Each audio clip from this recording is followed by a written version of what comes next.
يا نساء النبي من يأت منكن بفاحشة مبينة يضاعف لها العذاب ضعفين وكان ذلك على الله يسيرا۔ ترجمہ کنز العرفان: اے نبی کی بیویوں، جو تم میں حیا کے خلاف کوئی کھلی جرت کرے تو اسے دوسروں کے مقابلے میں دگنا عذاب دیا جائے گا، اور یہ اللہ پر بہت آسان ہے۔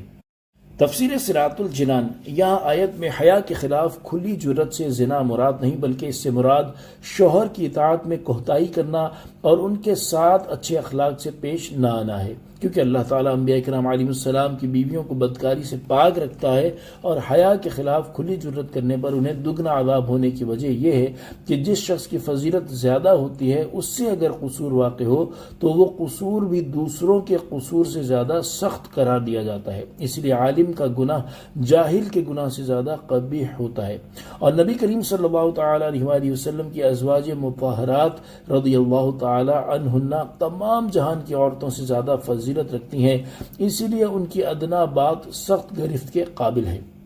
علامہ ابو حیان محمد بن یوسف اندلسی رحمۃ اللہ تعالی علیہ فرماتے ہیں، اس آیت میں فاحشۃ مبینہ سے مراد گناہ کبیرہ ہے، اور یہ وہم نہ کیا جائے کہ اس سے زنا مراد ہے، کیونکہ رسول کریم صلی اللہ تعالی علیہ وآلہ وسلم اس سے معصوم ہے کہ آپ کے ازواج مطہرات رضی اللہ تعالی عنہن اس بے حیائی کی مرتکب ہوں۔ یہاں فاحشہ سے مراد شوہر کی نافرمانی کرنا اور گھریلو معاملات میں بے اعتدالی کرنا ہے، اور چونکہ ازواج مطہرات رضی اللہ تعالی عنہن رسول اللہ صلی اللہ علیہ وسلم کے زیر سایہ اور زیر تربیت رہتی ہیں، ان کے سامنے وحی اترتی اور احکام نازل ہوتے ہیں، اور ان کا رتبہ اور مقام عام عورتوں سے بلند ہے، اس لیے ان پر گرفت بھی بہت سخت ہے۔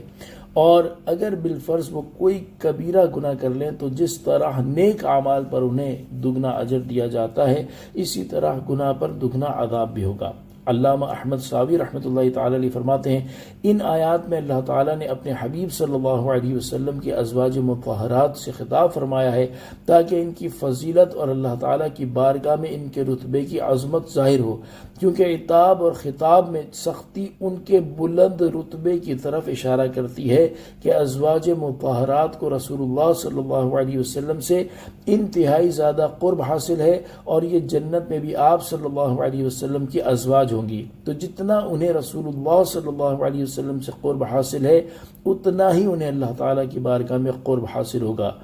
اس میں ان لوگوں کا رد ہے جن کا گمان یہ ہے کہ حضور نور صلی اللہ علیہ وسلم کی محبت، آپ سے قرب اور آپ کے ساتھ تعلق شرک ہے، یعنی قرب رسول صلی اللہ علیہ وسلم کی باتیں کرتے ہی کئی لوگوں کو شرک کی بو آنا شروع ہو جاتی ہے، ان کا یہ اعتقاد باطل ہے۔